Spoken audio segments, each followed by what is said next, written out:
Kumusta po kayo, mga minamahal naming taga-subaybay? Isang mapagpalang araw sa inyong lahat.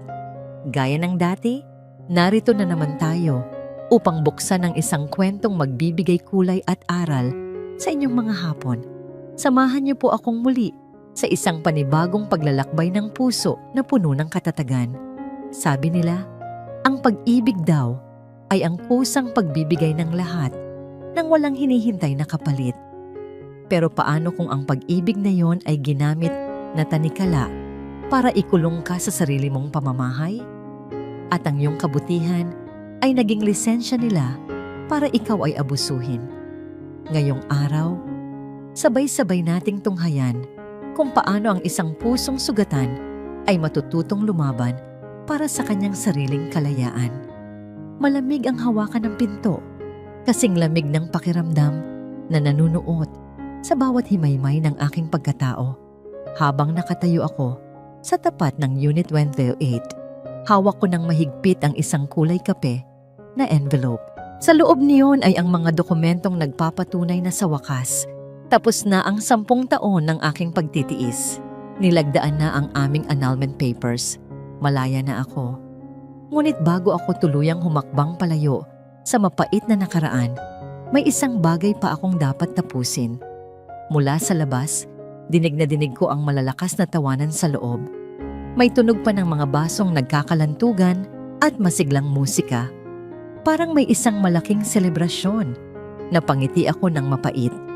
Ang condo unit na ito, ang kaisa-isang ari-ariang ipinamana sa akin ng aking namayapang ina, ang lugar na pinaghirapan ko ng ilang taon sa pagtatrabaho sa ibang bansa, ay naging pugad na ng mga buwaya.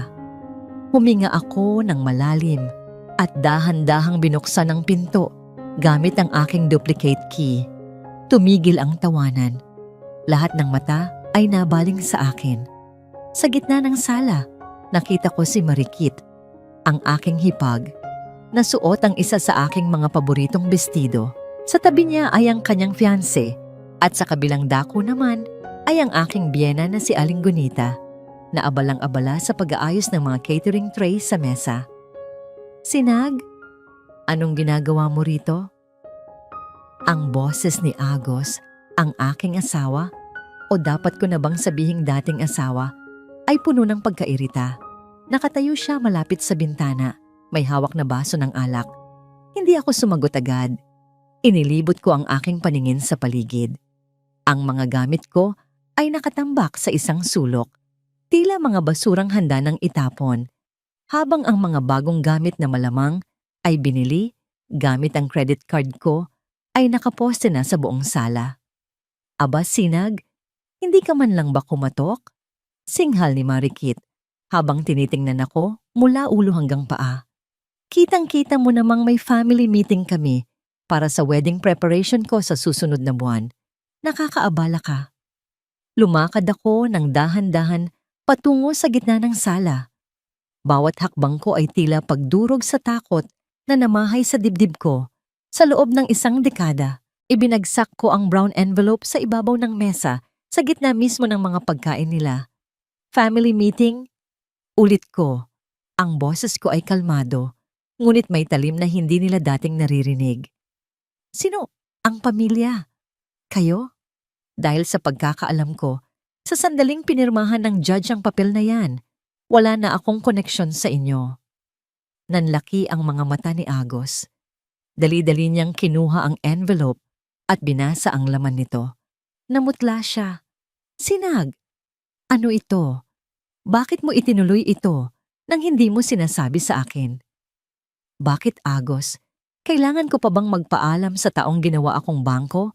Sa loob ng 10 taon. Hinarap ko siya ng buong tapang. 10 taon akong nagbulag-bulagan sa mga pambabae mo. 10 taon kong pinakain ang buong pamilya mo. Pati ang pangkasal ng kapatid mo, inaasahan ninyong ako ang magbabayad. Sobra na. Hoy Sinag, huwag kang magsalita ng ganyan sa anak ko. Sabat ni Aling Gunita, lumapit siya sa akin at dinuro ako. Utang na loob mo sa amin na tinanggap ka namin sa pamilyang ito kahit wala kang kwentang asawa. At ang unit na ito, Ipinangako na ito ni Agos kay Marikit bilang wedding gift. Dito sila titira. Natawa ako ng malakas, isang tawang puno ng pait at pangungutya. Wedding gift? Gamit ang ari-arian ko?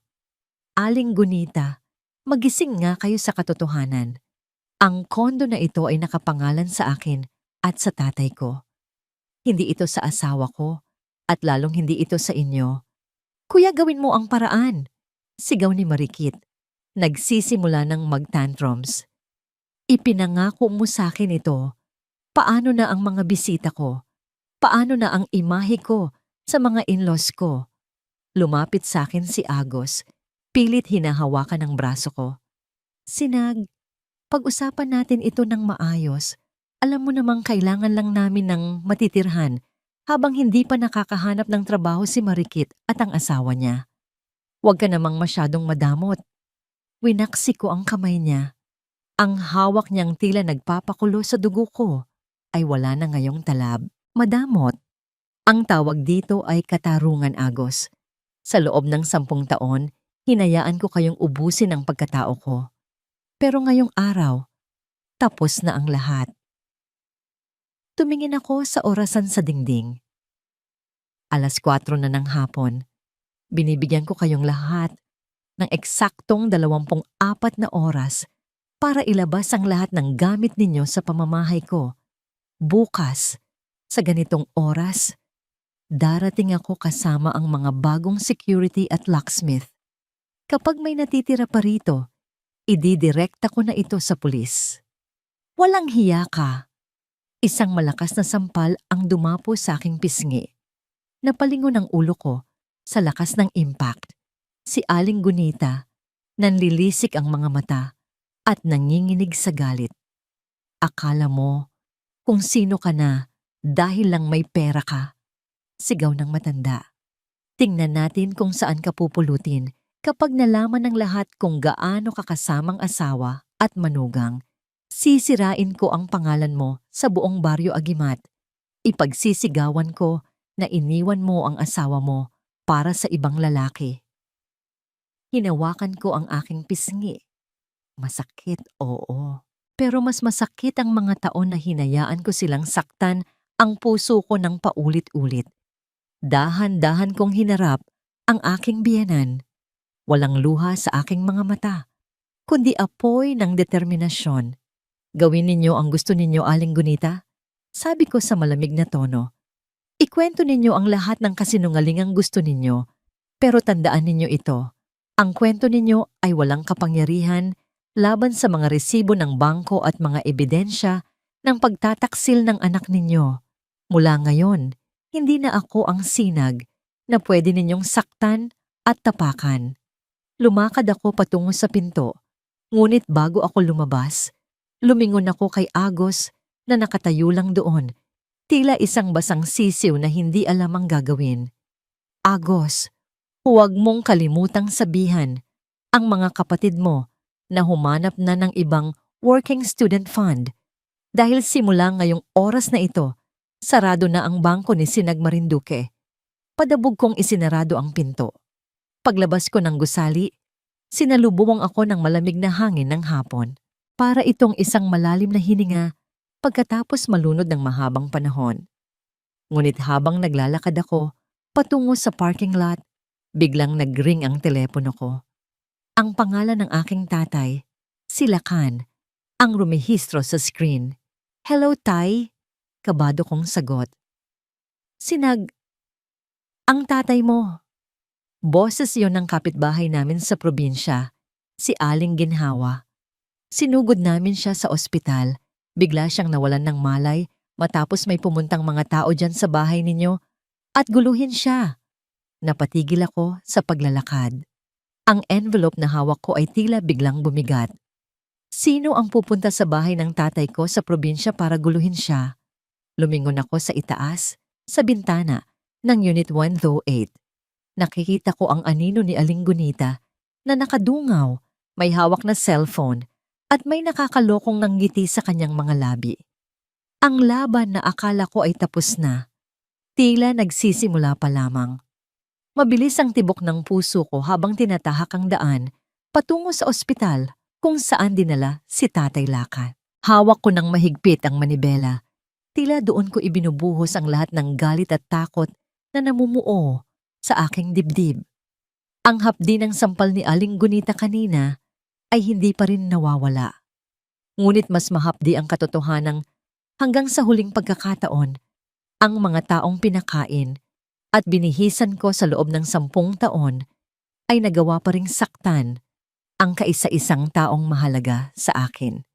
Habang tumatagal ang biyahe, hindi ko mapigilang maglakbay ang aking isipan pabalik sa nakaraan. 10 taon. Isang dekada ng aking buhay na itinapon ko sa isang hukay ng kasinungalingan. Sariwa pa sa aking alaala noong bago kami ikasal ni Agos. Siya ang lalaking akala ko ay magiging sandigan ko habang buhay. Maalalahanin siya noon, malambing, at tila handang gawin ang lahat para sa akin. Iyon pala ang maskara na isinuot niya para makuha ang tiwala ko at ang tiwala ni Tatay. Noong mga unang taon ng aming pagsasama, nagpa siya akong magtrabaho sa ibang bansa bilang isang marketing consultant. Gusto kong makapag-ipon para sa aming magiging pamilya. Bawat sentimo na kinikita ko, bawat puyat at pagod sa malamig na opisina sa Singapore ay ipinapadala ko sa kanya. Para sa future natin ito, Sinag, laging sabi ni Agos sa akin sa telepono. Huwag kang mag-alala. Iniingatan ko ang bawat perang pinapadala mo. Nakatago ito para sa pangarap nating bahay. Naniwala ako. Nagpakatanga ako. Nanatili ako sa ibang bansa. Nang 5 taon, tinitiis ang pangungulila. Habang siya naman ay nagpapakasasa sa perang pinaghirapan ko. Nang bumalik ako, imbes na ipon ang madatnan ko, nalaman kong ang perang dapat ay pambili ng sarili naming lupa, ay napunta sa pagpapatapos ng pag-aaral ni Marikit at sa pagpapagawa ng bahay ni na Aling Gunita sa probinsya. Ngunit ang pinakamasakit na bahagi ng aking alaala ay noong nakaraang taon, ilang buwan bago ko napagpasyahang makipaghiwalay. Gabi noon, at kakarating ko lang mula sa isang business trip, nakita ko ang bag ng laptop ni Agos na nakabukas sa sala. Habang inililigpit ko ang kanyang mga gamit, may nahulog na isang maliit na asul na velvet box. Kumislap ang aking mga mata. Akala ko ay sorpresa niya yon para sa aming anniversary. Dahan-dahan kong binuksan ang kahon, isang mamahaling gintong kwintas na may pendant na hugis puso. Napangiti ako nang malapad. Naramdaman ko ang panandaliang kilig sa aking dibdib. Pero nang tingnan ko ang receipt na kasama sa loob ng bag, gumuho ang mundo ko.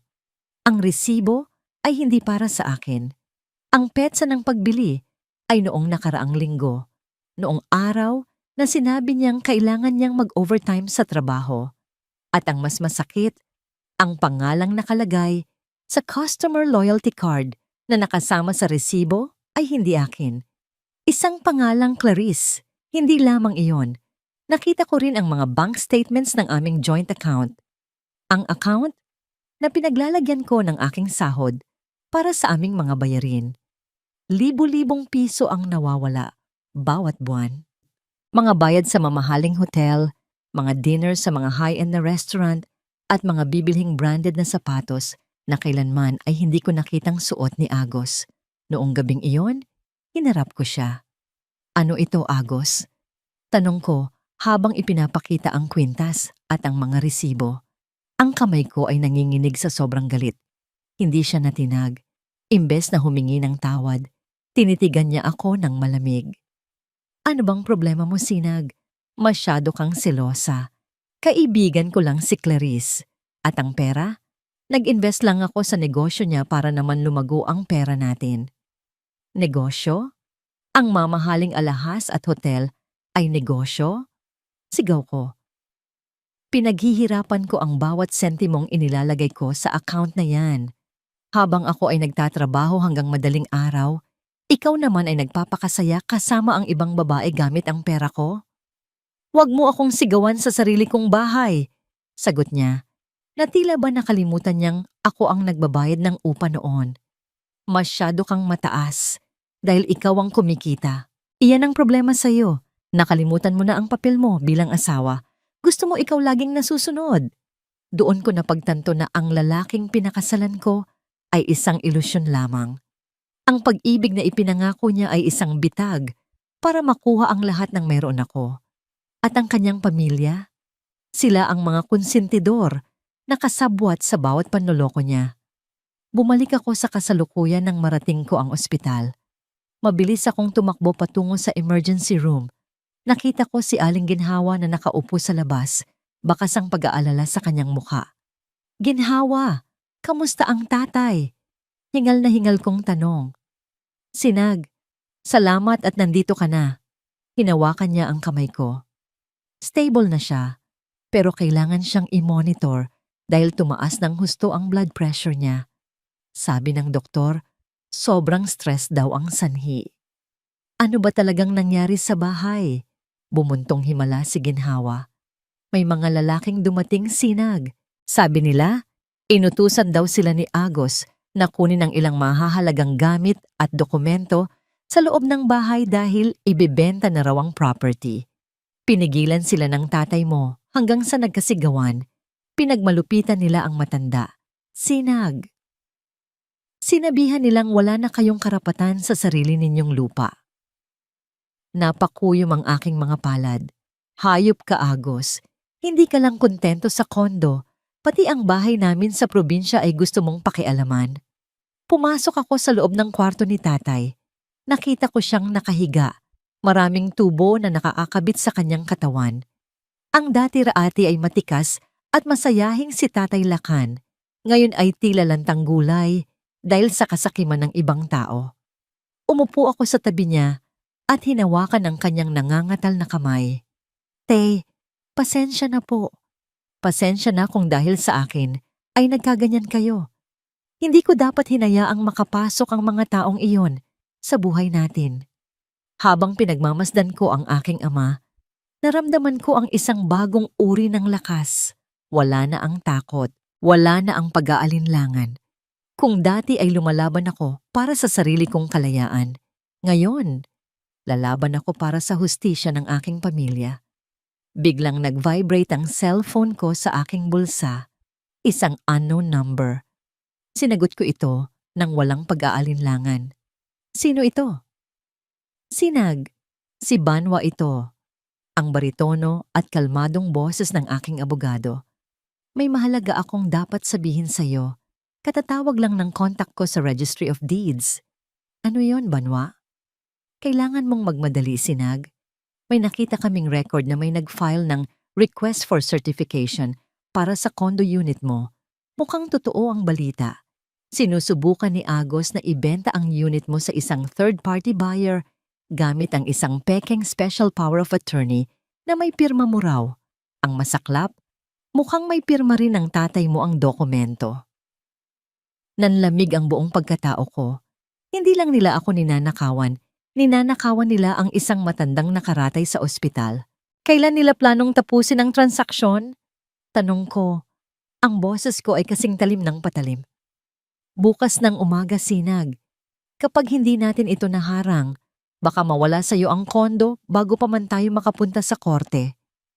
Tumingin ako sa mukha ni tatay. Pagkatapos ay sa labas ng bintana, kung saan unti-unti nang nilalamon ng dilim ang kalangitan. Hayaan mo silang sumubok, Banwa, sabi ko habang humihigpit ang hawak sa telepono. Dahil bukas, ipapakita ko sa kanila kung anong nangyayari sa mga taong sumusubok na agawin ang liwanag mula sa isang taong galing na sa dilim. Ibinaba ko ang telepono. Alam ko na ang susunod kong hakbang, ang bawat sentimo, bawat luhang inubos nila, ay babayaran nila ng doble. Ngunit habang naghahanda ako, isang mensahe ang pumasok sa Facebook ko mula sa isang pekeng account. Isang video clip. Nang i-play ko ito, halos tumigil ang mundo ko. Ang video ay kuha sa loob ng kwarto ni tatay sa ospital. Ngayong oras mismo, isang anino ng tao ang nakatayo malapit sa oxygen tank ni tatay. Huwag kang masyadong kampante, Sinag, ang caption ng message. Isang pihit ko lang. Wala ka nang babalikan. Halos hindi ako makahinga habang mabilis na bumabalik sa kwarto ni tatay. Ang bawat segundong itinatagal ko sa hallway ay tila isang taon ng paghihirap. Pagpasok ko, laking pasasalamat ko nang makitang mahimbing pa rin ang tulog ni Tatay Lakan at walang ibang tao sa loob. Nanginginig ang aking kamay habang tinitingnan muli ang video. Sino ang kumuha nito? Lumingon ako sa paligid at nakita ang isang bintana na bahagyang nakabukas. Agad kong tinawag ang security ng ospital at ipinakiusap na bantayan ng maigi ang kwarto. Hindi ko nahahayaang may lumapit pang kahit sino mula sa mga magno sa aking ama. Kinabukasan, maaga akong nagtungo sa opisina ni Attorney Banwaluntian. Ang kanyang opisina ay payapa. Puno ng amoy ng lumang libro at sariwang kape.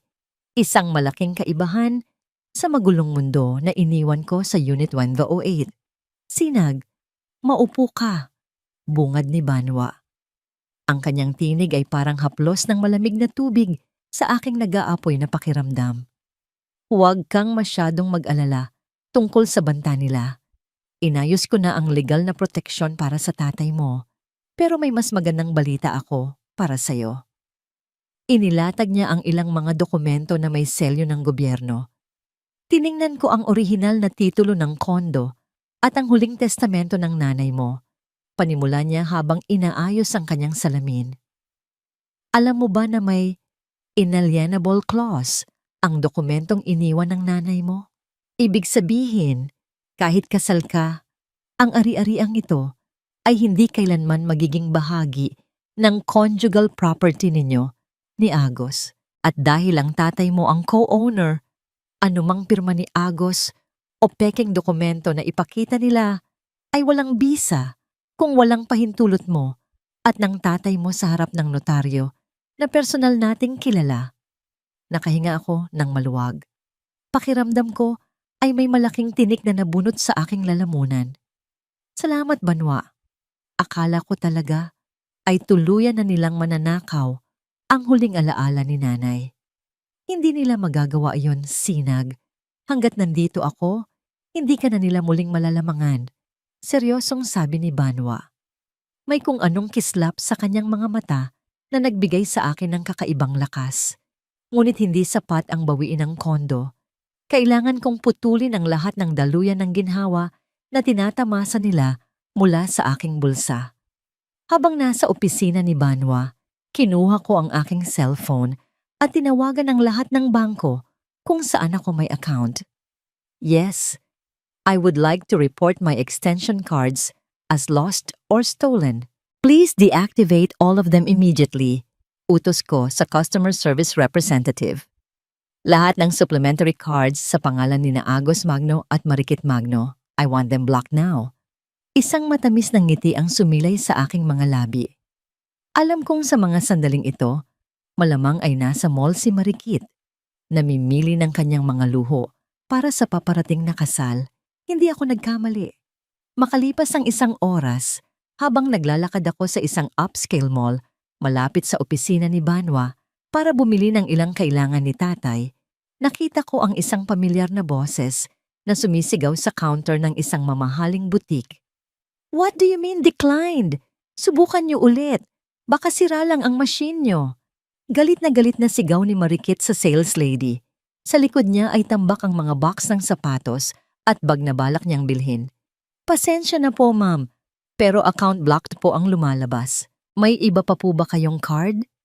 Mahinang sagot ng empleyada, halatang hiyang-hiya sa mga taong nakatingin. Lumapit ako ng dahan-dahan. Ang tunog ng aking high heels sa sahig ay tila isang babala. May problema ba rito, Marikit? Malakas kong tanong. Napalingon si Marikit. Nanlalaki ang mga mata. Sinag. Mabuti at nandito ka. Ang card mo ayaw gumana. Napahiya ako sa harap ng mga tao. Ayusin mo ito ngayon din. Tiningnan ko ang mga gamit na balak niyang bilhin. Isang pares ng designer heels na nagkakahalaga ng mahigit 50,000 piso. Ang kapal ng mukha ng babaeng ito. Iyon ba? Kinuha ko ang card. mula sa kamay ng sales lady bago pa ito makuha ni Marikit. Hindi na talaga gagana yan, Marikit, dahil pinutol ko na ang ugnayan mo sa pera ko. Ano?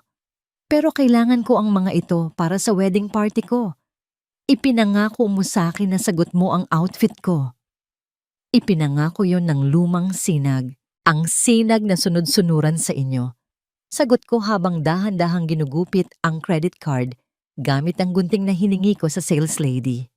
Ang bagong sinag ay may mas mahalagang pagkakagastusan, ang pagpapaospital ng tatay ko na naging dahilan ninyo kung bakit siya naroon.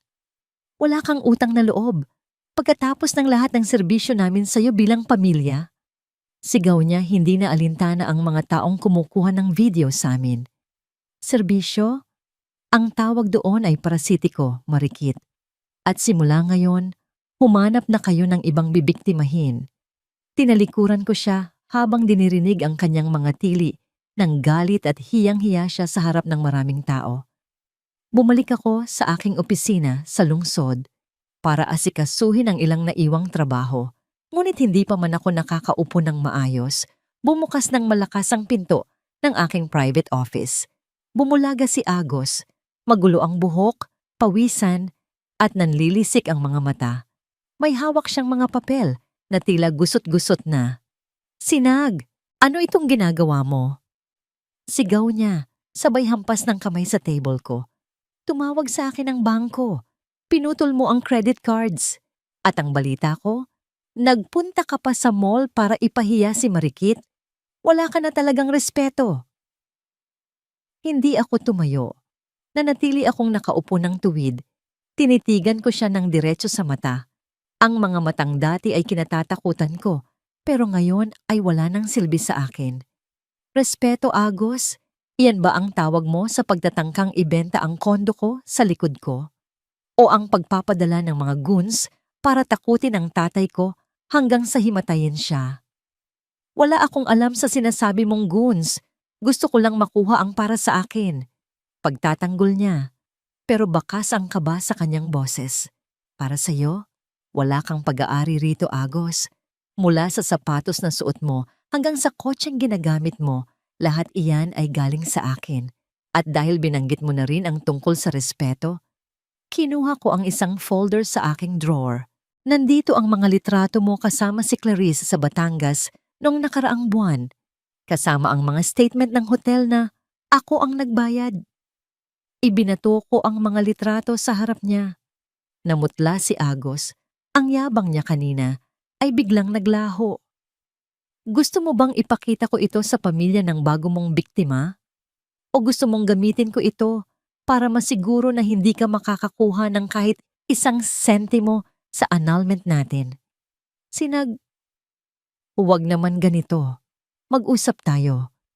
Nagbago ang tono niya, naging malambing na tila nagmamakaawa. Lumapit siya at sinubukang hawakan ng kamay ko. Alam mo namang mahal kita, nagkamali lang ako. Bago pa niya mahawakan ang balat ko, isang malakas na boses ang narinig mula sa pinto. Bitawan mo siya. Si Banwa. Nakatayo siya sa may pintuan, seryoso ang muka at may dalang mga pulis. Mr. Agos Magno, may warrant kami para sa'yo tungkol sa kasong lalamunan at pagtatangkang pagnanakaw ng dokumento. Isama na rin natin ang panggugulo sa pribadong opisina.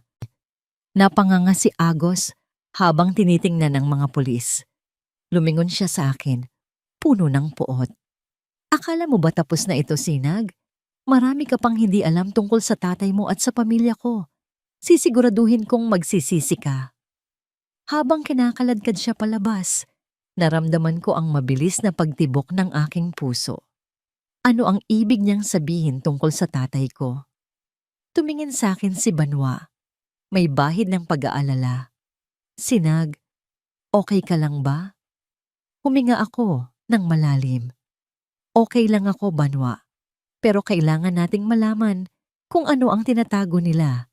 May nararamdaman akong mas malalim pang dahilan kung bakit ganito sila kadesperado sa ari-arian ko. Ang dilim ng gabi ay tila nakikisama sa itim ng budhi ng mga taong nagtipon sa isang maliit at lumang paupahan sa gilid ng lungsod. Dito pansamantalang lumagi sina Aling Gunita, Agos at Marikit matapos silang palayasin ni Sinag sa condo unit. Hindi na maririnig ang tawanan at kalantog ng mga baso. Tanging ang tunog ng bentilador na humihingal at ang bulong ng paghihiganti ang namamayani. Si Aling Gunita ay nakaupo sa isang plastik na upuan. Ang kanyang mga kamay ay nakahawak sa kanyang dibdib na tila ba hirap siyang huminga. Ngunit sa likod ng kanyang mga mapungay na mata ay nag-aapoy ang puot. Hindi pwedeng ganito na lang tayo, Agos. Simula ng matanda. Ang boses ay mababa, ngunit puno ng lason. Pinahiya niya tayo. Pinahiya niya ang pamilya Magno, ang akala ng mga kapitbahay natin sa probinsya at ang mga kaibigan natin dito, tayo ang masama. Kailangan nating baligtarin ang mundo. Si Agos, nakakahabol lang ng piyansa matapos ang gulo sa opisina ni Sinag, ay balisa. Nay, wala na tayong pera. Pinutol na niya lahat. Paano tayo lalaban kung kahit pambayad sa kuryente rito? Wala tayo. Isang nakakalokong nangiti ang sumilay sa labi ni Aling Gunita. Ang pera ay madaling makuha kapag ang kalaban mo ay mahina ang loob. At alam nating lahat na si Sinag, kahit gaano pa siya katapang ngayon, ay may malambot na puso para sa reputasyon ng tatay niya.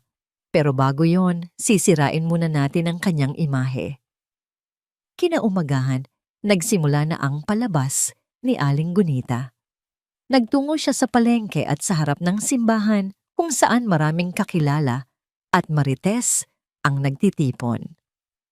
Nakasuot siya ng luma at kupas na damit, walang make-up, at tila ba ilang gabi nang hindi natutulog. Diyos ko, kaawaan ninyo kami. Hagulgol ni Aling Gunita sa harap ng isang grupo ng mga kababaihan sa kanto. Hindi ko akalain na ang manugang na itinuring kong sariling anak ay magagawa kaming itapon sa kalsada na parang mga basura. Bakit, Aling Gunita? Anong nangyari? Tanong ng isang mausisang kapitbahay. Pinatapon niya ang mga gamit namin. Pinalayas niya kami sa kondo dahil lang gusto niyang dalhin doon ang kanyang bagong lalaki. Pasigaw na sabi ni Gunita, sabay takip ng mukha gamit ang panyo. Ang anak kong si Agos nagpakasakit sa trabaho para buhayin siya. Pero ngayon, nahanap na niya ang kanyang abogado na magtatanggol sa kanyang mga kalokohan. Abogado? Iyong guwapong lalaki na laging kasama ni Sinag? Dagdag ng isa pang nakikiusyoso. Sino pa nga ba? Si Attorney Banwa. Matagal na silang may relasyon, kaya pala nagmamadali si Sinag na makipag-anol. Ginamit lang niya ang anak ko para maging legal ang lahat bago siya lumipat sa bawat kama ng lalaking yon. Mabilis na kumalat ang balita. Sa loob lamang ng ilang oras, ang mga kwento ni Aling Gunita ay naging paksa ng bawat usapan sa kanilang komunidad. Ang imahe ni Sinag bilang isang biktima ay unti-unting nadudumihan ng mga maling paratang. Habang abala si Aling Gunita sa pagpapakalat ng lason sa mga tao, si Agos naman ay may sariling misyon. Nakipagkita siya sa isang lalaking may madilim na nakaraan, si Gardo, isang dating sekyo na natanggal sa trabaho dahil sa pagnanakaw. Gusto kong bantayan mo sila. Utos ni Agos habang iniabot ang huling natitirang pera sa kanyang pitaka. Sundan mo si Sinag at ang abogadong yon. Kahit anong anggulo na magmumukha silang sweet, kunan mo ng litrato. Kahit nag-uusap lang sila, siguraduhin mong mukhang may ginagawa silang masama. Madali lang yan, Boss Agos. Nakangising sagot ni Gardo. Basta ba may pandagdag pa kapag nakuha ko ang money shot? Huwag kang mag-alala. Kapag nakuha ko na ang gusto ko kay Sinag, hindi ka lang barya ang matatatanggap mo. Pangako ni Agos, ang nasa isip niya ay hindi na lang ang kondo, kundi ang makuha ang malaking insurance at ang lupain ni Tatay Lakan sa probinsya. Alam ni Agos ang isang lihim na matagal nang itinatago ni Lakan, isang utang na loob sa pamilya Magno noong panahon ng gera na hindi pa nababayaran ng buo at gagamitin niya iyon para ipitin si Sinag. Samantala, sa ospital, walang kaalam-alam si Sinag sa mga planong ito. Kasama niya si Banwa sa loob ng cafeteria para pag-usapan ang susunod nilang legal na hakbang. Sinag, kailangan nating maging handa. Hindi titigil si Agos hanggat hindi kanya napapaluhod. Babala ni Banwa habang iniaabot ang isang baso ng tubig kay Sinag. Alam ko, Banwa, pero hindi na ako natatakot. Ang mahalaga ay ligtas si tatay. Sagot ni Sinag, bahagyang napangiti dahil sa malasakit ng abogado. Sa hindi kalayuan, sa likod ng isang malaking halaman sa cafeteria, naroon si Gardo.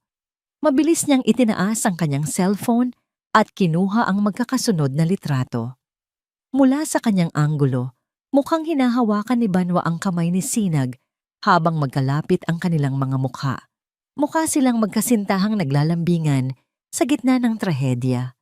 Pagdating ng gabi, habang nagpapahinga si Sinag sa tabi ng kama ni Tatay Lakan, biglang uminit ang kanyang cellphone sa sunod-sunod na notifications. Binuksan niya ang kanyang Facebook account at halos mabitawan niya ang telepono sa kanyang nakita. Isang post mula sa isang anonymous page na may libu-libong followers sa kanilang probinsya ang naging viral. Ang litrato nila ni Banwa sa cafeteria kanina ay nandoon, kasama ang isang mahabang caption. Ang totoong trader, Sinag Marinduque, nagpapakasaya sa piling ng kanyang attorney habang ang kanyang asawa ay nagdurusa sa hirap at ang biyenan ay pinalaya sa kalsada. Ito ba ang huwarang anak? Ito ba ang biktima? O siya ang ahas na matagal nang naghihintay ng pagkakataong manuklaw? Ang mga comments ay punong-puno ng pangungutya. Kaya pala nagmamadaling makipaghiwalay. May reserba na. Nakakaawa si Aling Gunita. Pinatapon daw ang mga gamit sa ulan. Walang hiya. Pera-pera lang talaga.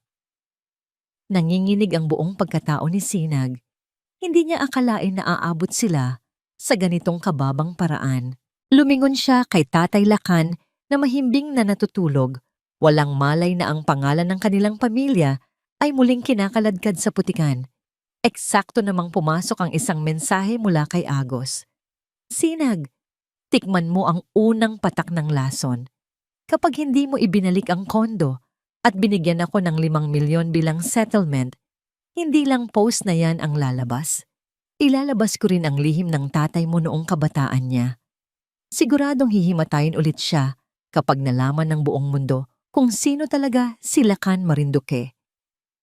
Napahigpit ang hawak ni Sinag sa cellphone hanggang sa mamuti ang kanyang mga buko-buko. Ang lason ay kumakalat na at mukhang kailangan niyang uminom ng sarili niyang tapang para hindi malunod sa galit.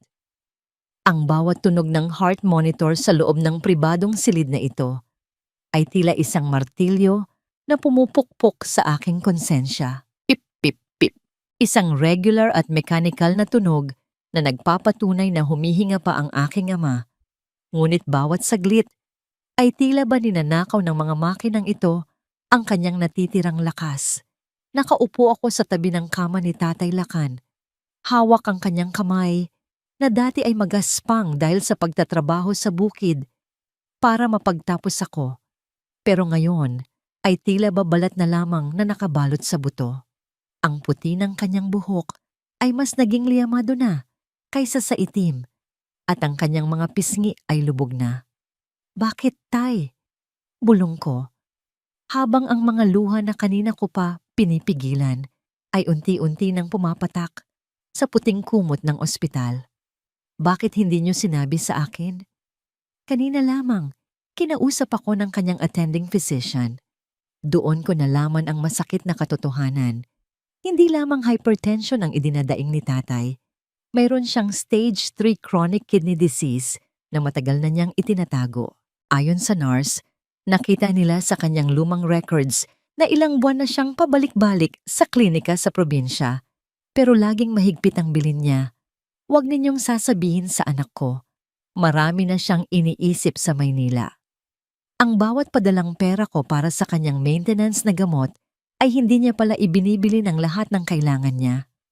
Ang iba ay itinatabi niya para ipunin dahil alam niyang baka kailanganin ko raw ito balang araw kapag nagdesisyon na akong iwan si Agos. Napahagulgol ako ng mahina. Habang abala ako sa pakikipaglaban sa mga magno, habang abala ako sa pagtatrabaho para sa pamilyang hindi naman ako pinahalagahan, ang kaisa-isang taong tunay na nagmamahal sa akin ay unti-unti nang nauubos ang hininga sa pananahimik. Dahan-dahang gumalaw ang mga daliri ni tatay. Idinilat niya ang kanyang mga mata, malabo at puno ng pagod. Pero nang makita niya ako, pinilit niyang ngumiti. Anak, mahina niyang tawag. Tay, nandito po ako. Huwag na po kayong magsalita. Magpahinga lang po kayo, sabi ko habang pinapahid ang aking mga luha. Umiling siya ng bahagya. Inabot niya ang mask ng oxygen at bahagyang ibinaba ito para makapagsalita ng maayos. Kailangan mong malaman. Patawarin mo ang tatay, anak. Tay, wala po kayong dapat ihingi ng tawad. Ako po dapat ang humingi ng tawad dahil naging pabaya ako. Sagot ko. Hindi. Hinawakan niya ng mahigpit ang kamay ko. Tila doon kumukuha ng lakas. Patawad dahil hinayaan kong pakasalan mo ang lalaking yon. Alam ko, noon pa man, alam kong hindi siya karapat-dapat sa'yo. Pero akala ko ay mabibigyan kanya ng proteksyon na hindi ko na kayang ibigay habang tumatanda ako. Nagkamali ako, Sinag. Ikinulong kita sa impyerno dahil sa maling akala ko. Tay, huwag niyo na pong isipin yan. Ang mahalaga ngayon ay gumaling kayo. Pilit kong pagpapakitang gilas kahit durog na ang puso ko. May huling hiling lang ako, anak, sabi niya, habang ang kanyang boses ay tila nagiging pabulong na lamang. Huwag mong hahayaan na kainin ka ng galit. Ang kondo na yon, ang lupa natin. Kung yan ang magiging dahilan para hindi ka na nila tantanan, ibigay mo na. Gusto kong makita kang malaya bago ako mawala. Iyon lang ang hiling ko. Ang makita kang muling nakangiti, gaya noong bata ka pa. Umiling ako ng mariin. Hindi, tay. Hindi ko ibibigay sa kanila ang pinaghirapan ninyo ni nanay. Iyon ang huling alaala natin. Lalaban ako, tay. Lalaban ako para sa atin. Isang sandali ng katahimikan ang namayani sa silid. Tanging ang tunog ng makina ang naririnig. Ngunit ang kapayapaang iyon ay biglang winasak ng isang malakas na kalabog mula sa pinto. Bumukas ang pinto at pumasok ang mga taong huling gusto kong makita sa mundong ito. Si Agos, na may suot pang sungglasses kahit nasa loob ng ospital, si Marikit na nakasimangot, at si Aling Gunita na may dalang isang makapal na folder. Walang bakas ng pag-aalala sa kanilang mga mukha para kay Tatay Lakan. Ang nakikita ko lamang ay ang mga matang gutom sa yaman. Sinag, napakagaling mo talagang magtago. Bungad ni Aling Gunita. Ang kanyang boses ay sadyang nilalakasan kahit alam niyang may pasyenteng nagpapahinga. Akala mo ba ay makakatakas ka sa obligasyon mo sa amin? Tumayo ako at humarang sa harap ng kama ni tatay. Lumabas kayo rito. Hindi ito ang lugar para sa inyong mga kalokohan. Nakikita niyo namang may sakit ang tatay ko. May sakit? O baka nagkukunwari lang para hindi namin singilin ang honor death ninyo? Pangungutya ni Marikit habang tinitingnan ang mga tubo na nakakabit kay tatay. Kuya, ipakita mo na sa kanya. Inilabas ni Agos ang isang dokumento mula sa folder. Sinag, huwag na nating itong pahabain pa. Alam mo ang ipinost namin sa internet. At alam mo rin ang tungkol sa sikreto ng tatay mo noong nasa probinsya pa siya. Kung ayaw mong ilabas ko ang ebidensya na ang tatay mo ang dahilan kung bakit naghirap ang pamilya ko noon, pirmahan mo na ito. Ano ang sinasabi niyo? Nanginginig ang boses ko sa galit. Ang kondo, Sinag! Mariing sabi ni Agos. Lumapit siya sa akin at itinapat ang dokumento sa mukha ko. Ito ay deed of absolute sale. Pirmahan mo ito ngayon din, kasama ang pirma ng tatay mo habang gising pa siya. Kapalit nito, titigilan namin kayo. Mabubura ang lahat ng utang na loob at honor debt na sinasabi namin. Pero kapag tumanggi siya Isang bagong boses ang narinig mula sa pinto. Si Banwa. Dumating siya na may kasamang 2 hospital security. Ang kanyang mukha ay seryoso at ang kanyang presensya ay tila nagpatahimik sa ingay ni Agos. Attorney, huwag kang makialam dito. Family matter ito. Sigaw ni Agos, pero bakas ang takot sa kanyang mga mata. Wala nang pamilya rito, Mr. Magno. Sagot ni Banwa. At ang dokumentong hawak niyo ay tinatawag na extortion sa ilalim ng batas. Gusto niyo bang dagdagan ang mga kasong kinakaharap ninyo? Ngunit bago pa makasagot si Banwa, naramdaman ko ang biglang paghigpit ng hawak ni tatay sa aking kamay. Napalingon ako sa kanya. Ang kanyang mga mata ay nanlilisik habang nakatingin kay Agos. Ang dokumento? Hirap na sabi ni Tatay Lakan. Ibigay mo sa akin. Agos. Tay, huwag! Sigaw ko. Ngunit nagpumilit si tatay. Inabot niya ang panulat na hawak ni Agos. Isang mapait na tagumpay ang sumilay sa mukha ni Aling Gunita. Akala nila ay nanalo na sila. Akala nila ay sumusuko na ang matanda para sa akin. Dahan-dahang idinampi ni tatay ang panulat sa papel. Ngunit imbes na pirmahan ito, may kung anong isinulat ang aking ama sa malalaking letra sa gitna ng dokumento bago siya muling nawalan ng malay at tumunog ng diretso ang heart monitor. Taytay! Sigaw ko habang ang mga nurse ay nagtatakbuhan papasok sa silid. Tiningnan ni Banwa ang dokumento na nahulog sa sahig. Ang isinulat ni tatay sa gitna ng pekeng deed of sale ay hindi pirma, kundi isang salitang nakasulat sa dugo dahil sa sugat sa kanyang daliri mula sa pagkakahawak ng mahigpit sa panulat. Huli. Ang silid ay naging magulo. Habang pilit na nire-resuscitate si tatay, hinarap ko ang mga Magno na tila nagulat sa nangyari.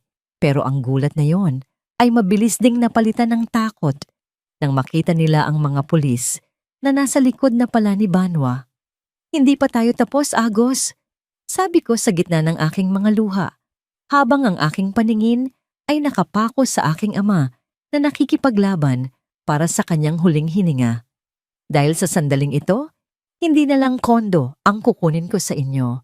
Kukunin ko ang lahat hanggang sa wala na kayong matirang kahit anino sa mundong ito.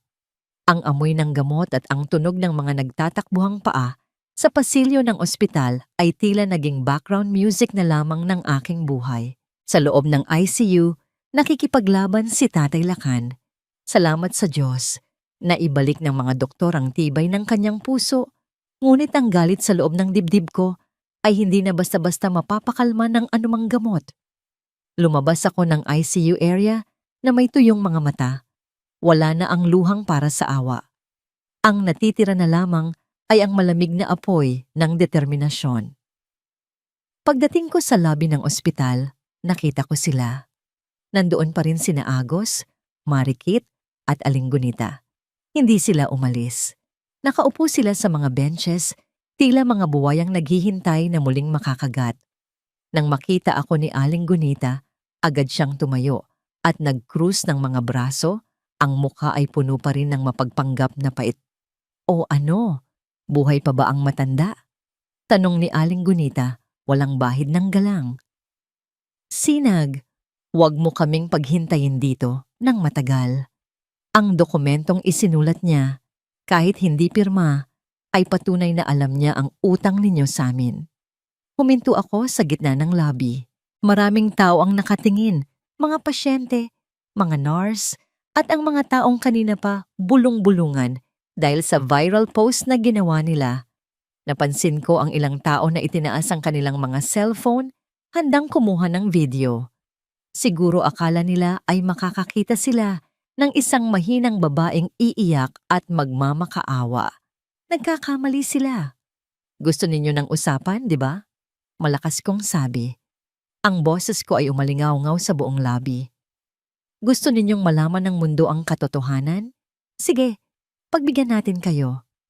Sinag, huwag kang gumagawa ng eksena rito. Banta ni Agos habang lumalapit sa akin. Umuwi na tayo at doon tayo mag-usap ng pribado. Bakit, Agos? Natatakot ka ba? Ngumiti ako ng mapait.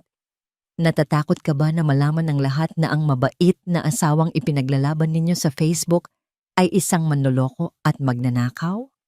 Kinuha ko ang aking cellphone at ikinonekta ito sa isang maliit na Bluetooth speaker na dala ko sa aking bag para sa pakikinig ng meditation music ni tatay. Itinaas ko ang aking boses, sapat para marinig ng bawat taong naroroon. Sa lahat ng nakatingin, sa lahat ng nag-share ng post laban sa akin. Makinig kayo, sigaw ko. Ang lalaking ito, si Agos Magno, ay humihingi ng 5 milyon sa akin. Bakit? Dahil kailangan niyang bayaran ang kanyang mga utang sa sugal.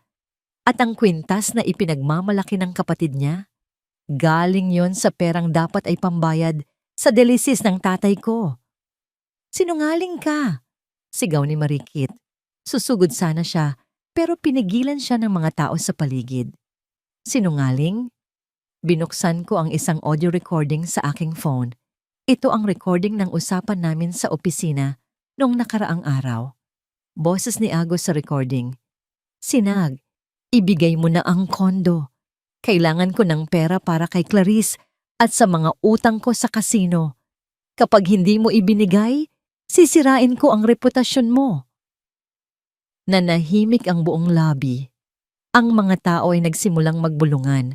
Ang mga tingin na dati ay puno ng pangungutya sa akin ay nalipat kay Agos. Hindi lang iyan, patuloy ko. Inilabas ko ang mga kopya ng resibo at mga screenshots ng chat ni Agos sa kanyang kabit na si Clarice, kung saan pinagtatawanan nila ako habang ginagamit ang pera ko sa kanilang mga bakasyon. Ipinakita ko rin ang mga pekeng dokumento na sinubukan nilang papirmahan sa tatay ko habang ito ay nasa bingit ng kamatayan. Ito ang pamilya Magno. Itinuro ko si Aling Gunita na ngayon ay namumutla na. Ang pamilyang itinatago ang kanilang kasakiman sa likod ng dasal at utang na loob. Pinakain ko kayo ng 10 taon. Binihisan. Pero pati ang huling hininga ng tatay ko, gusto ninyong pagkakitaan. Tama na yan, sigaw ni Agos. Susugod na siya sa akin. Ang kanyang kamao ay nakataas. Handa akong saktan sa harap ng maraming tao. Ngunit bago pa dumapo ang kamay ni Agos sa aking muka, isang matikas na bisig ang humarang sa kanya.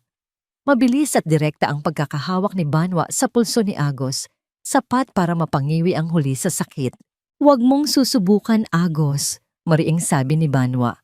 Ang kanyang boses ay hindi malakas, ngunit puno ng awtoridad na nagpatahimik sa buong lobby.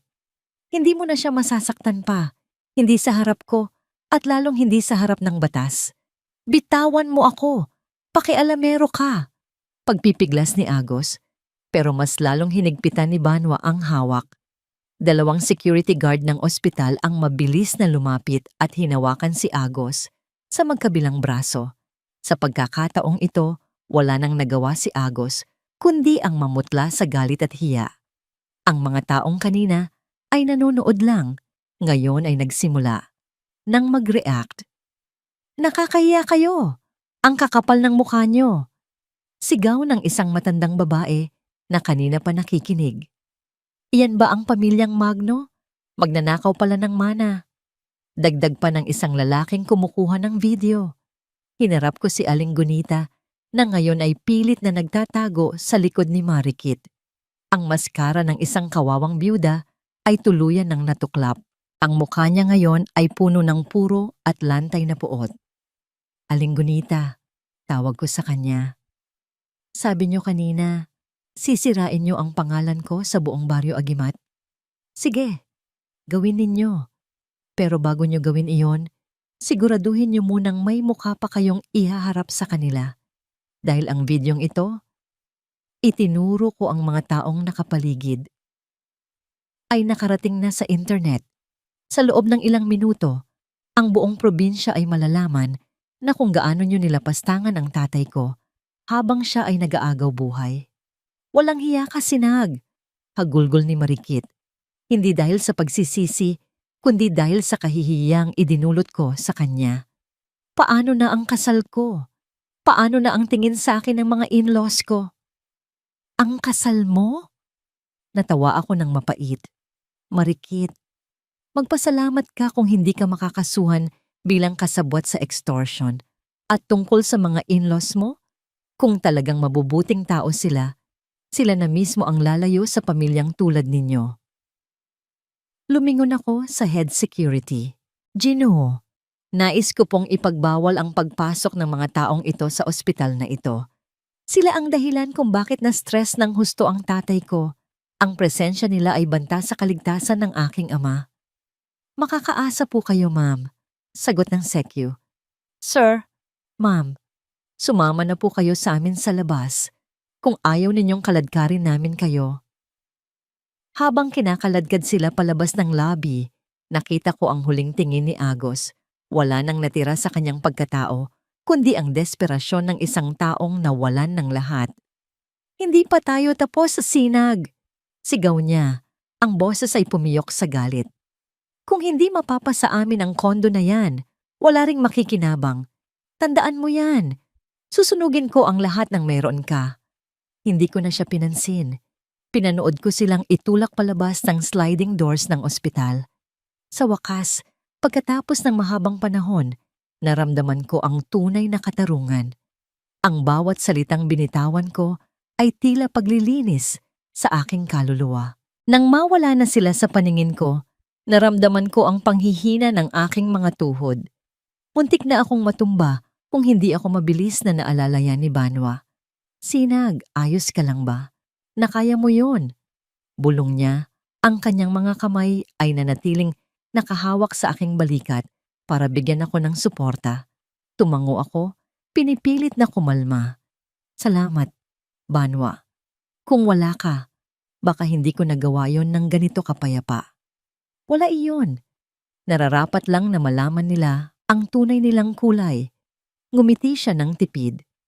Pero huwag nating baliwalain ang banta ni Agos. Alam mong desperado na ang taong iyon. Alam ko. Sagot ko habang nakatingin sa labas, kung saan unti-unti nang lumulubog ang araw. Pero hindi na ako ang dating Sinag na pwedeng takutin lang. Handa na ako sa kahit anong gawin nila. Bumalik kami sa ICU para tignan si tatay. Sa kabila ng kaguluhan sa lobby, nanatiling payapa ang paligid sa loob ng unit. Ngunit habang tinititigan ko ang natutulog na mukha ni Tatay Lakan, napansin ko ang isang bagay sa kanyang bedside table. Isang maliit na piraso ng papel na nakatupi. Isang papel na hindi ko napansin kanina. Dahan-dahan ko itong binuksan. Sa loob, may sulat kamay ni tatay. Halatang nanginginig ang pagkakasulat. Anak, may lihim na kwarto sa ilalim ng sahig ng kondo mo. Doon itinago ng nanay mo ang huling regalong hindi niya naibigay sa'yo. Gamitin mo yon para protektahan ang sarili mo. Nanlaki ang aking mga mata. Isang lihim na kwarto? Sa loob ng 10 taon na paninirahan ko doon, wala akong nakitang kahit anong pahiwatig ng isang tago o lihim na bahagi ng bahay. Tumingin ako kay Banwa at ipinakita ang sulat. Banwa, kailangan nating pumunta sa kondo. Ngayon din. Ngunit Sinag, gabi na. At baka nandoon pa si Agos o ang mga tauhan niya. Babala niya. Iyon na nga ang ikinatatakot ko. Sabi ko habang kinukuha ang aking bag. Ang banta ni Agos. Baka seryosohin niya ang pagsunog sa kondo. At kung may mahalagang bagay doon na iniwan si nanay, kailangan ko itong makuha bago pa mahuli ang lahat. Mabilis kaming lumabas ng ospital. Habang bumibiyahe kami patungo sa lungsod, hindi ko mapigilang mapatingin sa rearview mirror. May isang itim na sasakyang kanina pa tila sumusunod sa amin. Naramdaman ko ang kilabot sa aking batok. Ang tagumpay ko sa lobby ay panandalian lamang pala. Ang totoong panganib ay nagsisimula pa lang magpakita ng pangil sa gitna ng dilim. Banwa, bilisan mo, bulong ko. Mukhang hindi lang tayo ang interesado sa kung anong nasa loob ng kondo ko. Pagdating namin sa harap ng condominium building, nakikita ko ang ilang mga bumbero at pulis na nagkakagulo sa labas. Ang puso ko ay tila tumalon palabas ng aking dibdib. Anong nangyayari? Sigaw ko habang bumababa ng sasakyan. Ma'am, bawal po pumasok. May report ng smoke inhalation sa 12th floor. Sigaw ng isang bumbero. Ang unit ko, Unit 108. Tumingala ako at nakita ang maitim na usok na lumalabas mula sa bintana ng aking bahay. Sa gitna ng kaguluhan, nakita ko si Agos na nakatayo sa kabilang kalsada. May hawak na lighter at may ngiting parang demonyo sa kanyang mga labi habang nakatingin sa akin. Ang huling alaala ni nanay, ang huling pag-asa namin ni tatay. Unti-unti nang lalamunin ng apoy. Ang ingay ng mga sirena ng bumbero ay tila humihiwa sa katahimikan ng gabi. Nanlalaki ang aking mga mata habang pinagmamasdan ang maitim na usok na lumalabas mula sa bintana ng Unit 108. Doon, sa kabilang kalsada, nakita ko si Agos. Ang apoy, mula sa kanyang lighter, ay tila sumasalamin sa demonyong kislap sa kanyang mga mata bago siya mabilis na sumakay sa isang naghihintay na sasakyan at humarurot palayo. Hayop ka, Agos! Sigaw ko, ngunit ang boses ko ay nalunod sa ingay ng paligid. Sinag, huwag! Pigil sa akin ni Banwa nang tangkain kong tumakbo patungo sa lobby. Mapanganib, hindi pa nila idinedeklarang fire out. Banwa, ang sulat ni tatay, ang huling alaala ni nanay. Halos magmakaawa ako sa kanya. Ang puso ko ay nadudurog sa isiping baka tuluyan nang naging abo ang lahat ng pinaghirapan ko. Lumipas ang halos 1 oras bago kami pinayagan ng mga bumbero na pumasok kasama ang mga pulis. Ayon sa inisyal na investigasyon, may sadyang nagbuhos ng gaas sa may pintuan at sa loob ng kitchen area. Salamat sa mabilis na pagresponde ng mga kapitbahay at ang automatic sprinkler system, hindi tuluyang natupok ang buong unit. Ngunit ang loob ay punong-puno ng uling, basa ng tubig, at amoy ng sunog na pag-asa. Pumasok ako sa loob ng unit na dati ay puno ng tawanan at pangarap, pero ngayon ay tila isang libingan. Ang mga dingding ay itim. Ang mga kurtinang pinili ko ng maigi ay naging basahan na lamang. Sinag dito, tawag ni Banwa habang ginagabayan ako gamit ang kanyang flashlight. Nagpunta ako sa kwartong dati ay amin ni Agos. Ang kwartong ayon kay tatay ay may itinatagong lihim. Lumuhod ako sa gitna ng silid, sa ilalim ng sunog na carpet. Inalala ko ang bawat salita sa sulat ni tatay. Sa ilalim ng sahig, nanginginig ang aking mga daliri habang kinakapa ang mga floor tiles. Sa tabi ng cabinet ni nanay na himalang hindi masyadong nadamay sa apoy, may isang bahagi ng sahig na tila hindi pantay. Gamit ang isang kutsilyo na nakuha ko sa kusina, pilit kong tinuklap ang tile. Clack! Isang maliit na metal ring ang lumitaw. Hinila ko ito ng buong lakas. Isang parisukat na bahagi ng sahig ang bumukas na nagsilbing takip sa isang maliit na compartment. Sa loob niyon, nakabalot sa isang plastik na hindi tinatagusan ng tubig, ay isang lumang kahoy na kahon. Nahanap mo, bulong ni Banwa na nakatayo sa likuran ko, tila nagbabantay sa anumang panganib. Dahan-dahan kong binuksan ang kahon. Ang amoy ng lumang papel at tuyong bulaklak ay sumalubong sa akin.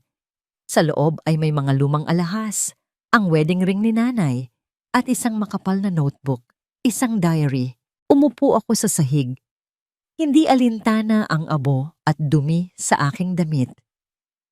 Binuksan ko ang unang pahina ng diary ni nanay. Ang kanyang sulat kamay ay maayos at puno ng emosyon. Para sa aking mahal na Sinag, panimula ng sulat. Kung binabasa mo ito, marahil ay nasa panahon ka na ng pagsubok. Ang pamilya Magno ay matagal nang nakakapit sa ating pamilya na parang mga linta. Ang akala ng marami ay tayo ang may utang sa kanila, pero ang totoo ay kabaliktaran. Binuklat ko pa ang mga susunod na pahina. Ang bawat salita ay tila isang pagsabog ng katotohanan. Nakasaad doon na noong panahon ng gera, ang lolo ni Agos ay naging makapili o traidor sa bayan. Ninakaw nila ang mga titulo ng lupa ng pamilya Marinduque sa Barrio Aguimat. Ang tatay ko, si Lakan, ay naging biktima ng blackmail sa loob ng maraming taon. Pinagbantaan siya ng mga Magno na ilalabas ang mga pekeng ebidensya na magmumukhang si tatay ang traidor kung hindi siya susunod sa kanila. Kaya pala ganoon na lamang ang takot ni tatay sa kanila. Kaya pala hinayaan niya akong pakasalan si Agos. Akala niya ay iyon ang paraan para matigil na ang blackmail at mabigyan ako ng kapayapaan. Banwa, tignan mo ito. Iniabot ko sa kanya ang isang dokumentong nakaipit sa dulo ng diary. Isang orihinal na titulo ng lupa sa Barrio Aguimat. Ang lupang kinatatayuan ngayon ng mansyon ni na Aling Gunita. Ito ang pruweba. Hindi tayo ang may utang sa kanila. Sila ang nagnakaw sa atin sa loob ng ilang dekada. Ito ay higit pa sa sapat, Sinag, sabi ni Banwa. Ang kanyang boses ay puno ng galit para sa pamilya Magno. Hindi lang ito kasong sibil. Ito ay malaking kaso ng pandaraya at land grabbing. Maari nating mabawi ang lahat ng ari-arian na kinuha nila sa pamilya mo. Naramdaman ko ang isang kakaibang pakiramdam. Hindi lang ito basta paghihiganti. Ito ay pagbabalik ng dangal na ninakaw sa amin. Ang bawat sampal, bawat insulto, at bawat sentimong kinuha nila ay may katumbas na kabayaran. Ngunit sa gitna ng aming pag-uusap, biglang nakarinig kami ng isang kaluskos mula sa may pintuan ng unit. "Sino yan?" Sigaw ni Banwa, sabay harang sa harap ko. Isang anino ang dahan-dahang pumasok mula sa madilim na pasilyo. Hindi ito si Agos, isang babaeng balot ng itim na jacket, nanginginig, at puno ng pasa ang mukha. "Sinag, tulungan mo ako." Pagmamakaawa niya, nanlaki ang mga mata ko nang makilala ko siya. Si Clarice, ang babaeng naging mitya ng pagkawasak ng pagsasama namin ni Agos. Ang babaeng akala ko ay katuwang niya sa lahat ng kasamaan. "Clarice, anong ginagawa mo rito?" Tanong ko habang nananatiling alerto. "Gusto niya akong patayin, Sinag." Hagulgol niya, sabay luhod sa harap ko. "Si Agos, matapos niyang masunog ang unit mo, nag-away kami. Gusto niyang gamitin ang huling pera ko para tumakas papuntang abroad. Nang tumanggi ako, binugbog niya ako. Sinabi niya sa akin ang lahat. Sinabi niyang hindi siya titigil hanggat hindi ka nawawala sa mundo." Inabot ni Clarice ang kanyang cellphone. "May recording ako rito. Ang plano niya sa tatay mo sa ospital bukas ng madaling araw. Sinag, parang awa mo na. Iligtas mo ang tatay mo. Isasama niya ang ilang tauhan para tapusin ang lahat." Naramdaman ko ang panlalamig ng aking buong katawan. Ang apoy dito sa kondo ay isa lamang diversion. Ang totoong target ay ang aking ama na wala pa ring malay sa ospital. Tumingin ako kay Banwa. "Kailangan nating bumalik sa ospital. Ngayon din." "Tawagan niyo na ang pulis," sigaw ni Clarice. Dahil ang alam ko, papunta na sila doon ngayon. Hinarap ko ang sunog na paligid ng aking unit. Ang bawat aborito ay nagsisilbing saksi sa kasamaan ng pamilyang minahal ko noon. Kinuha ko ang diary ni nanay at ang titulo ng lupa. Tapos na ang pagtatago, Agos. Bulong ko sa hangin. Kung gusto mo ng giyera, ibibigay ko sa iyo ang huling laban na hindi mo malilimutan. Tumakbo kami palabas ng unit. Iniwan ang mga abo ng nakaraan. Habang pababa kami ng elevator, isang mensahe ang pumasok sa phone ko mula sa security ng ospital. "Ma'am Sinag, may nag-trigger ng fire alarm sa floor ng ICU. Nililikas po namin ang mga pasyente ngayon." Ang puso ko ay tila sasabog na. Hindi lang sunog ang dala ni Agos, dala niya ang kamatayan para sa huling taong nagmamahal sa akin. Pinagmasdan ko si Sinag habang nakaupo siya sa labas ng recovery room ng kanyang ama. Ang kanyang mga balikat na dati ay tila pasa ng buong mundo ay nananatiling tuwid. Ngunit bakas sa kanyang mga mata, ang lalim ng pagod na hindi kayang bawiin ng isang gabing tulog. Sa kabila ng lahat, ng sunog sa kondo, ng tangkang pagpatay sa kanyang ama, at ng mga paninirang puri, nandito pa rin siya, nakatayo, lumalaban. Hindi ko mapigilang humanga sa kanyang katatagan. Bilang isang abogado, marami na akong nakitang biktima ng pang-aabuso, pero si Sinag ay iba. May apoy sa loob niya na hindi kayang patayin ng anumang gaas o lighter ni Agos. At ngayon, oras na para ako naman ang kumilos. Oras na para maramdaman ng pamilya Magno ang bigat ng batas na pilit nilang nilaro. Attorney, tawag ni Sinag sa akin. Ang boses niya ay paos, pero matatag. Ano nang balita kay Agos? Nasa kustodya na siya ng mga pulis, Sinag. Sagot ko habang tumatabi sa kanya. Hindi lang arson at attempted murder ang kinakaharap niya ngayon.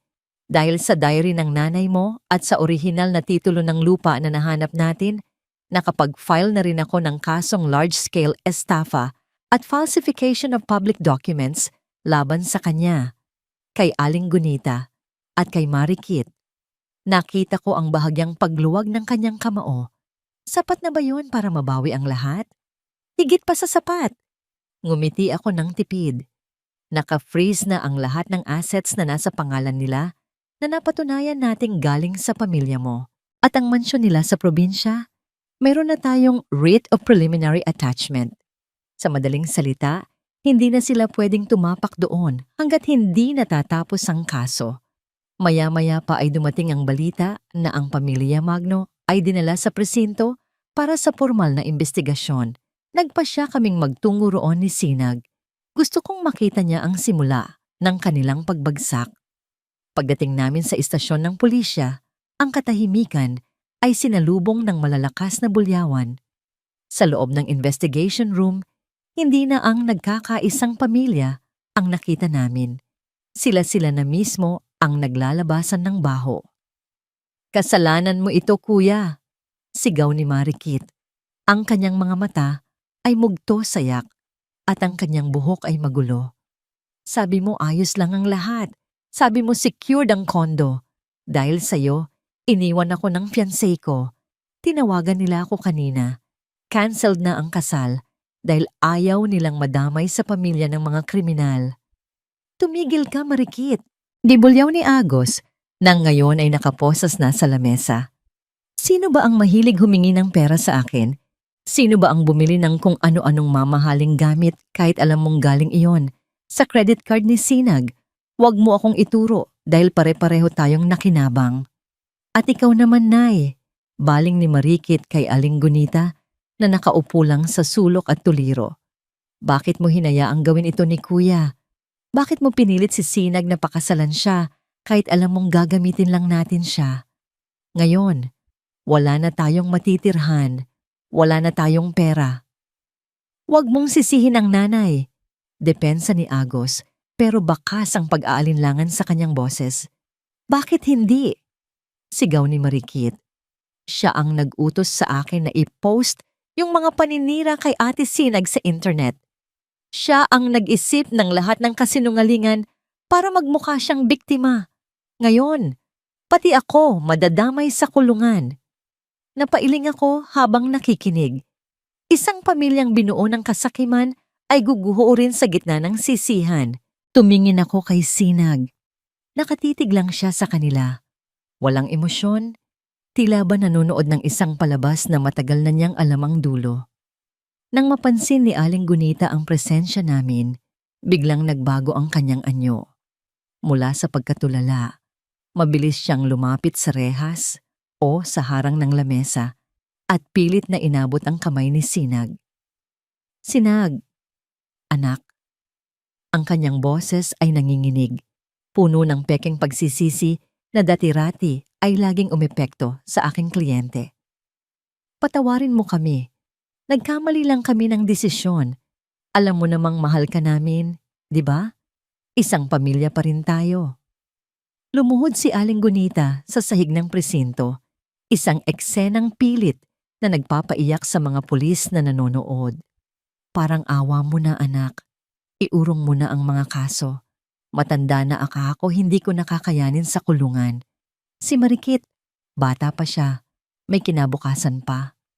Huwag mong hayaang mabulok ang asawa mo sa loob. Tiningnan ni Sinag ang matandang nakaluhod sa kanyang paanan. Sa loob ng ilang segundo, natakot ako na baka muling lumambot ang kanyang puso. Pero nagkamali ako. Dahan-dahang lumapit si Sinag at yumuko para tapatan ang mukha ni Aling Gunita. Ang kanyang tinig ay kasing lamig ng yelo. Bawat salita ay may bigat ng 10 taon ng pagtitiis. Aling Gunita, panimula ni Sinag. Naalala niyo ba nung nakiusap ako sa inyo na itigil na ang paghingi ng pera dahil kailangan kong ipunin yon para sa gamot ni tatay? Naalala niyo ba ang sinabi niyo sa akin? Sabi niyo, matanda na ang tatay mo, Sinag. Hayaan mo na siyang mamatay ng payapa. Unahin mo ang pamilya ng asawa mo. Natigilan ang matanda. Ang kanyang mga luha ay biglang natuyo. Noong sinunog ni Agos ang kondo ko, hindi lang gamit ang sinunog niya. Patuloy ni Sinag. Sinunog niya ang huling pagkakataon ninyo para sa kapatawaran. Sabi niyo kanina, utang na loob ang dahilan kung bakit kailangan kong magsakripisyo. Ngayon, naniningil na ako.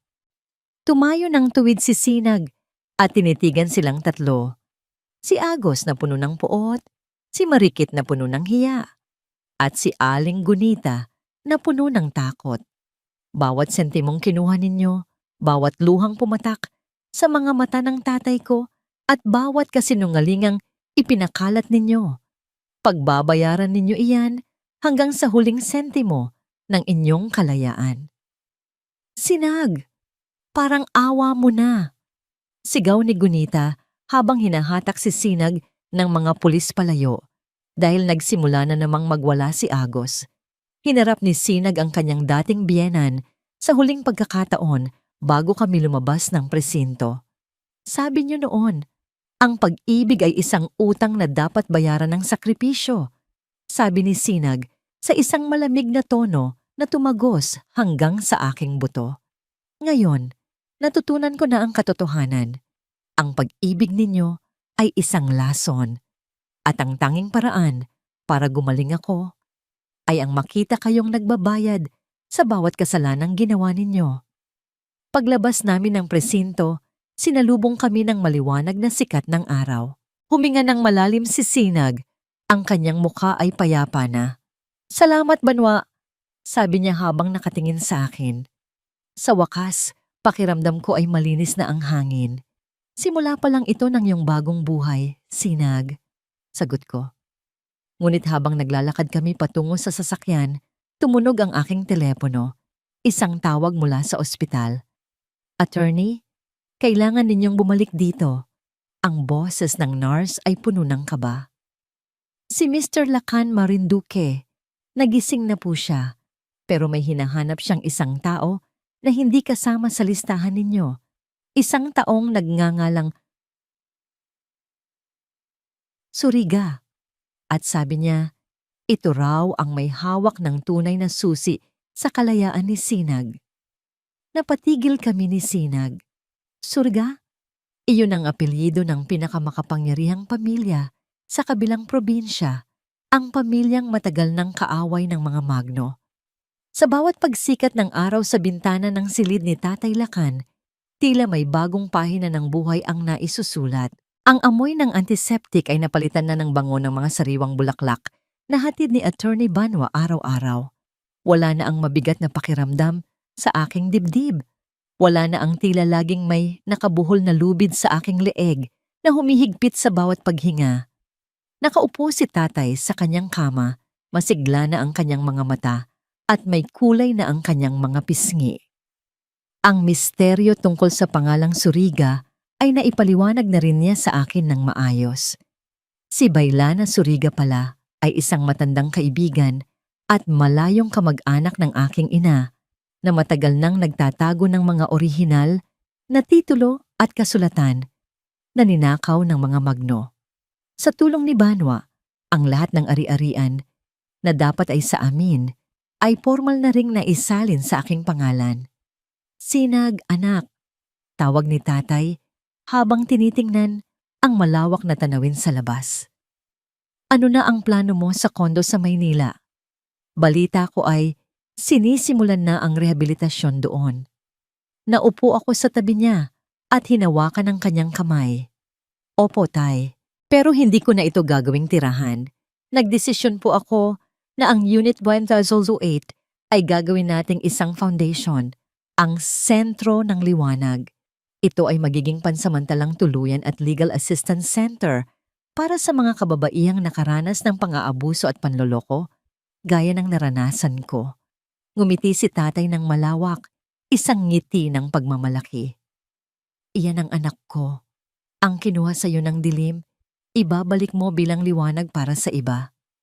Pagkalipas ng ilang araw, bago kami tuluyang bumalik sa probinsya para doon na magpagaling si tatay, nagpaalam muna ako na magpupunta sa dalampasigan ng Baryo Agimat. Kailangan ko ito. Kailangan ng aking kaluluwa ang isang formal na pagtatapos. Mag-isa akong nakatayo sa harap ng malawak na dagat. Ang hangin ay humahalik sa aking balat. Tila ba naglilinis ng anumang dumi ng nakaraan. Kinuha ko mula sa aking bulsa ang aking lumang wedding ring. Ang gintong ito na dati ay simbolo ng aking katapatan. Ngayon ay tila isang mabigat na kadena na lamang. Tinitigan ko ang singsing sa huling pagkakataon. Naalala ko ang 10 taon ng aking pagtitiis. Ang mga gabing umiiyak ako ng palihim habang si Agos ay nasa piling ng iba. At ang bawat sampal ng mga Magno na tinanggap ko dahil sa maling paniniwala sa utang na loob. Malaya na ako, bulong ko sa hangin. Gamit ang lahat ng aking lakas, inihagis ko ang singsing sa gitna ng naglalakihang alon. Pinanood ko itong lumubog hanggang sa hindi na ito makita ng aking mga mata. Kasabay ng paglamon ng dagat sa singsing na yon ay ang tuluyang paglibing ko sa anumang sakit na dulot ng pangalan ni Agos Magno. Mabigat ba sa pakiramdam? Lumingon ako at nakita si Banwa na nakatayo ilang metro ang layo sa akin. Nakapamulsa siya, ang kanyang polo ay hinahangin, at ang kanyang mga mata ay may taglay na init na hindi ko maipaliwanag. Hindi, sagot ko habang humihinga ng malalim.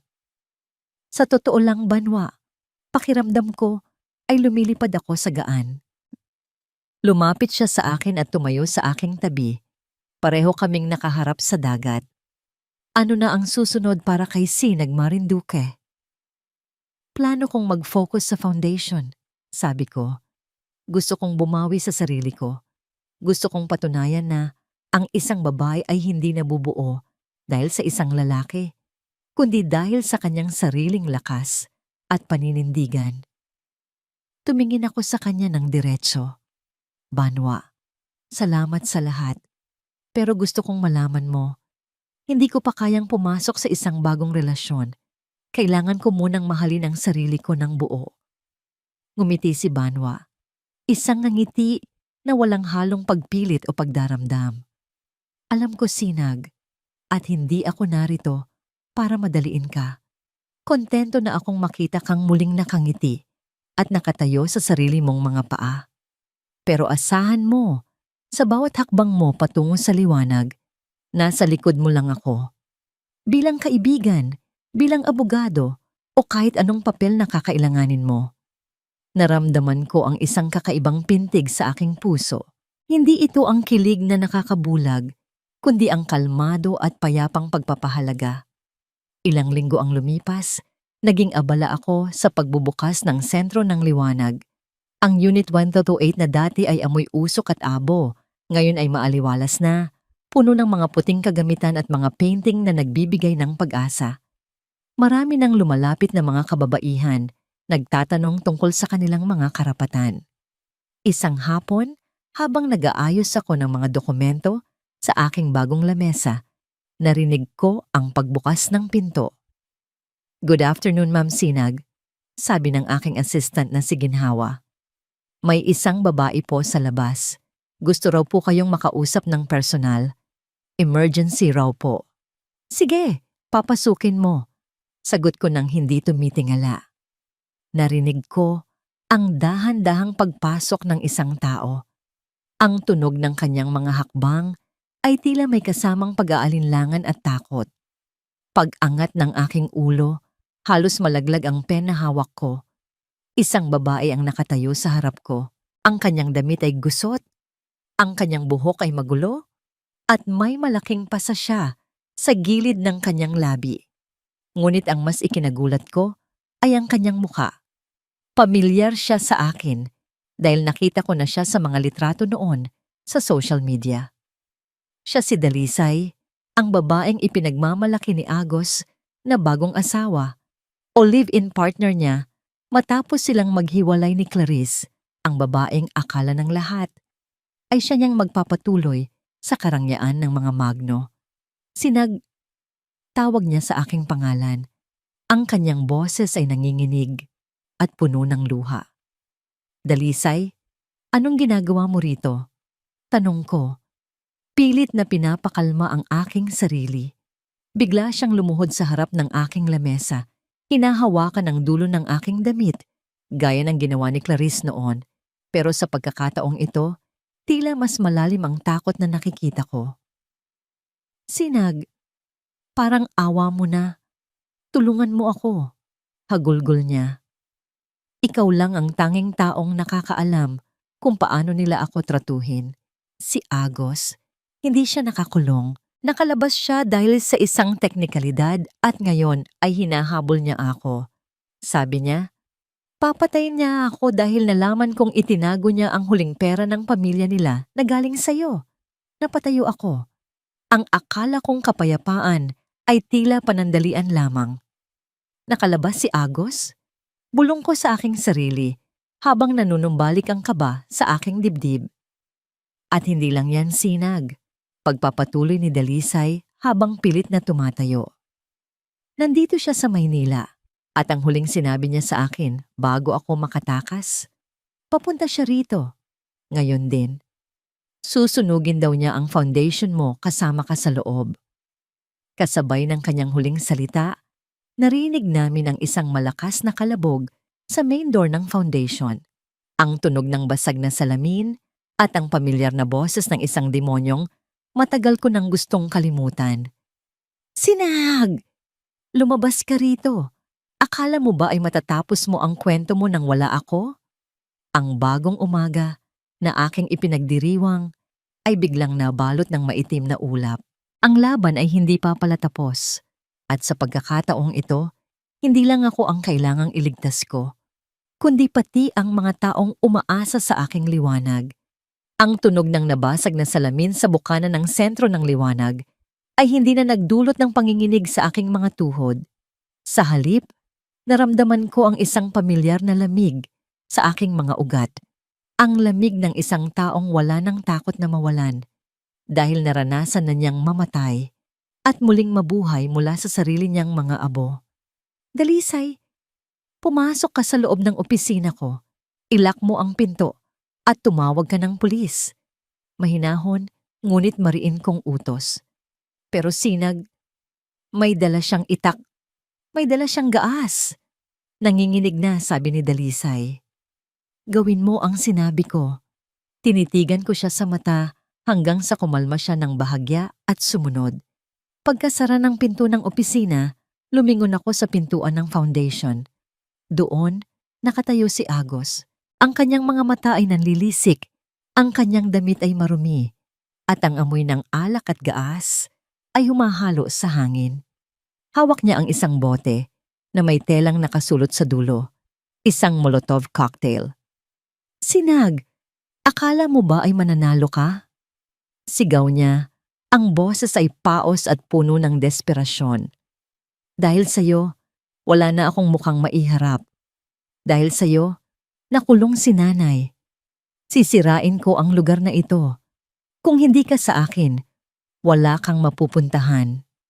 Dahan-dahan akong lumakad patungo sa kanya. Hindi mabilis, hindi rin mabagal. Huminto ako sa gitna ng sala ng Unit 1208, ang lugar na dati ay saksi sa aking pagiging alipin. Ngunit ngayon ay simbolo ng aking kalayaan. Agos, tingnan mo ang sarili mo. Sabi ko, ang boses ko ay kalmado at walang bahid ng galit. 10 taon kitang binuo. 10 taon kitang binihisan at pinakain. Pero sa sandaling nawala ang pera ko, naging ganyan ka. Hindi ako ang sumira sa iyo, Agos. Ang sarili mong kasakiman ang pumatay sa lalaking minahal ko noon. Tumahimik ka. Akin na ang huling pera ni nanay.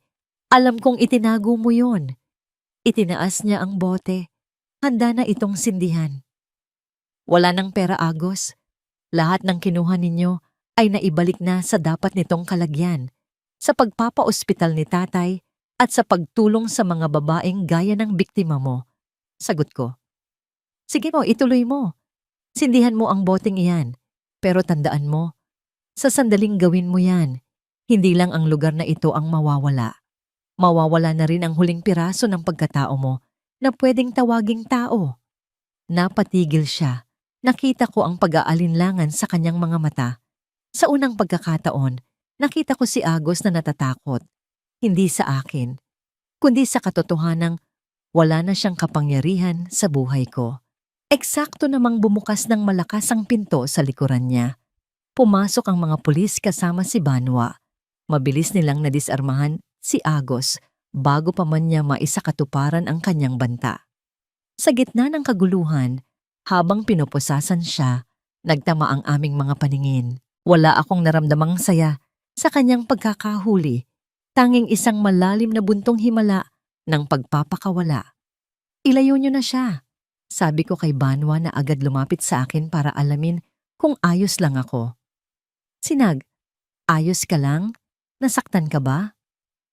Bakas ang matinding pag-aalala sa mukha ni Banwa. Ayos lang ako, Banwa.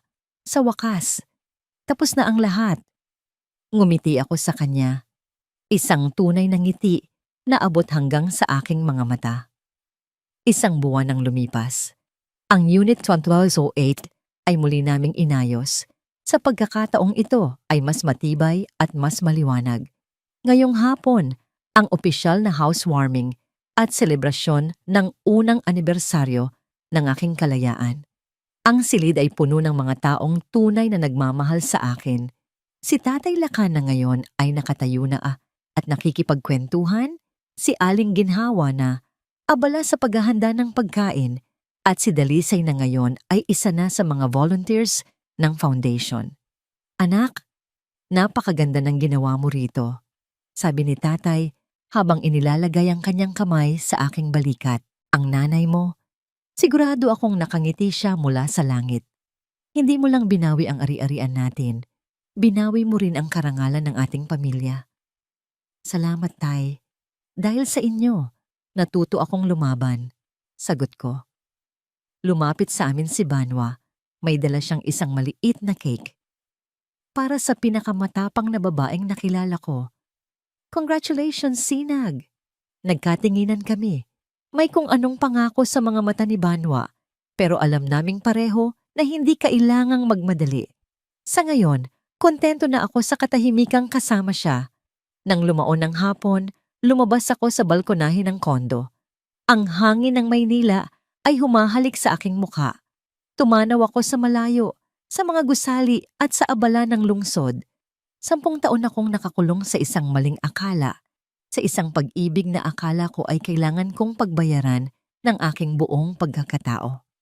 Ngunit ngayon, habang nakatayo ako sa sarili kong mga paa, sa sarili kong pamamahay, at may sariling pangarap, naramdaman ko ang tunay na kahulugan ng kalayaan. Hindi pala ito ang kawalan ng problema, kundi ang kakayahang harapin ang anumang bagyo nang hindi natitinag dahil alam mong ikaw ang may-ari ng iyong sariling liwanag. Ako si Sinag Marinduque, at sa wakas, ako ay malaya. Ang kwento ni Sinag ay isang paalala na ang tunay na pag-ibig ay hindi dapat maging dahilan ng ating pagkaubos. Ang utang na loob at sakripisyo ay may hangganan, lalo na kung ito ay ginagamit na upang tayo ay abusuhin at tapakan. Huwag matakot na bumitaw sa mga taong humihila sa iyo pababa dahil ang pagpili sa sarili ay hindi pagkakamali. Ito ay ang unang hakbang patungo sa tunay na kaligayahan at kalayaan. Maraming salamat po sa inyong matiyagang pakikinig sa paglalakbay ni Sinag. Sana ay nagbigay ito ng inspirasyon at lakas ng loob sa bawat isa sa inyo, lalo na sa mga kababaihang dumadaan sa katulad na pagsubok. Ano po ang inyong naging paboritong bahagi ng kwento? Mayroon ba kayong gustong marinig na tema sa susunod nating pagtatampok? I-comment nyo lang po sa ibaba dahil mahalaga sa amin ang inyong boses. Hindi dito nagtatapos ang ating paglalakbay. Marami pa pong kwentong kasing ganda at mas puno ng aral dito sa aming channel. Kung nagustuhan nyo ang kwentong ito, i-like, i-share sa pamilya at mga kaibigan. At mag-subscribe na rin para lagi kayong updated sa mga susunod pa naming kwento. I-click nyo ang notification bell para kayo ang unang makarinig kapag may bago kaming upload. Pagpalain po kayo ng Panginoon, kayo at ang inyong buong pamilya. Hanggang sa muli!